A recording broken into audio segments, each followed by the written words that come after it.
Bonjour à tous. Je vais vous parler aujourd'hui du droit de pétition et du fait que ce droit existe mais est actuellement très mal mis en œuvre dans notre pays. Donc le droit de pétition, qu'est-ce que c'est? C'est un principe très simple qui veut qu'un citoyen puisse déposer une demande, une requête auprès d'une autorité, notamment politique. Donc il peut déposer cette requête individuellement ou collectivement, hein, ça c'est pas un souci. Donc ce principe a été affirmé dans notre droit depuis 1789, c'est pas un truc récent. Mais actuellement, est-ce qu'on peut déposer une requête auprès du gouvernement?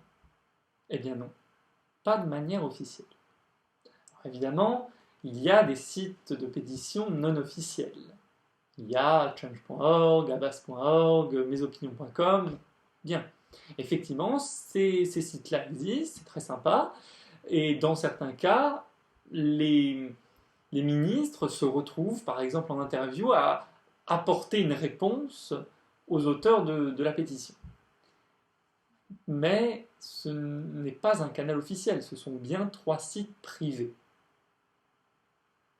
Pourquoi n'y a-t-il pas un site gouvernemental permettant de déposer des requêtes au gouvernement?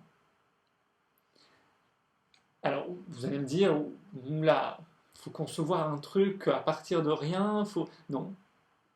En fait, le Royaume-Uni a un site comme celui-ci depuis 2006. Alors, il a été rebooté à plusieurs reprises depuis, mais il existe. Donc, on pourrait tout à fait s'en inspirer. Ça fonctionne très bien. Alors, évidemment, les personnes déjà expertes dans le domaine vont me dire, mais si, on peut déposer une requête auprès du gouvernement. Oui, en passant par l'Assemblée nationale. Alors, il n'y a pas de site. Il faut les déposer donc de manière très traditionnelle, on va dire, et surtout, on ne peut pas facilement recueillir d'autres signatures que la sienne ou que le groupe auquel on a soumis la signature de la pétition. Et surtout, la plupart du temps, l'Assemblée nationale va classer la pétition sans la transmettre au gouvernement.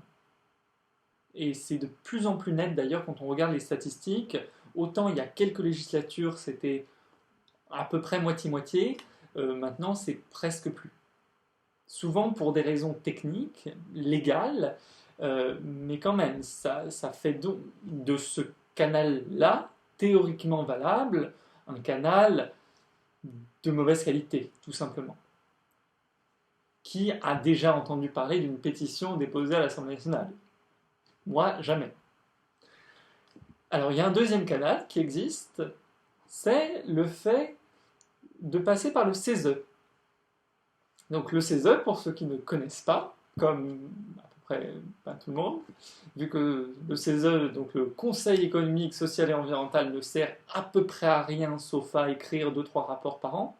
Non, il y en a un peu plus que ça, mais c'est quand même très peu. L'activité du CESE est quand même très très faible et on pourrait vraiment se poser la question de son maintien. Mais j'en reparlerai dans une autre vidéo.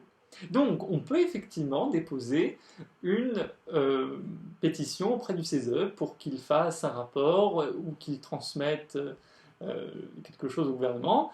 Chouette, c'est quoi le nombre de signatures requis? 500 000. Ah, d'accord.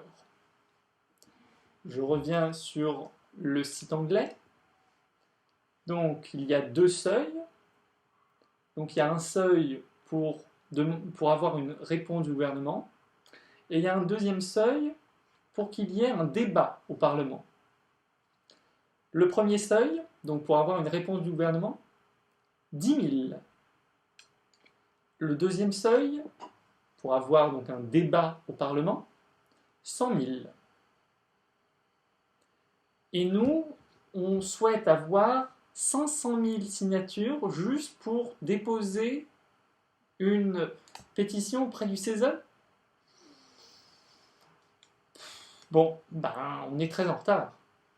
On est très très mauvais sur le sujet. ne serait pas très compliqué de remédier à cette situation, vraiment. Le site, donc j'indiquerai le lien, est très très simple d'utilisation. Donc voilà, on pourrait mettre ça en place très facilement. Dans la même veine, au niveau de l'Union européenne, eh bien, on peut déposer une pétition auprès du Parlement européen. C'est très simple.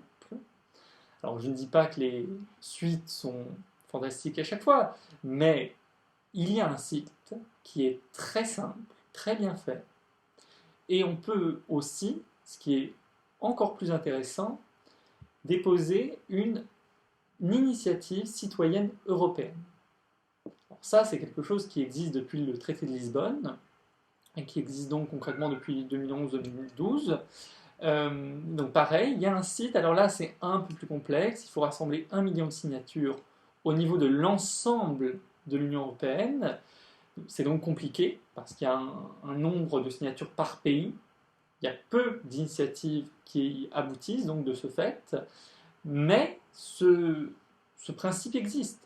Ce qui fait que quand il y a 1 million de signatures qui sont déposées, eh bien, c'est transmis à la Commission qui apporte une réponse. Donc, nous, en France, on est un peu en retard sur le sujet. J'aimerais bien que cela change dans le futur, et en tout cas, de mon point de vue, cela fait partie des moyens d'améliorer la démocratie dans notre pays. Ça n'est pas le seul. Il ne faut pas surestimer le pouvoir du droit de pétition. D'ailleurs, pour reprendre l'exemple anglais, on l'a vu ces dernières années, il y a malheureusement une grosse pétition pour rester dans l'Union européenne qui a rassemblé beaucoup de signatures, j'ai oublié le chiffre précis, mais plus de 6 millions. Et ça a donné lieu à une réponse extrêmement sèche du gouvernement. Donc il ne faut pas surestimer ce droit de pétition, mais il serait juste normal que ce droit puisse s'exercer de manière plus simple qu'à l'heure actuelle. Merci de m'avoir écouté et à une prochaine fois.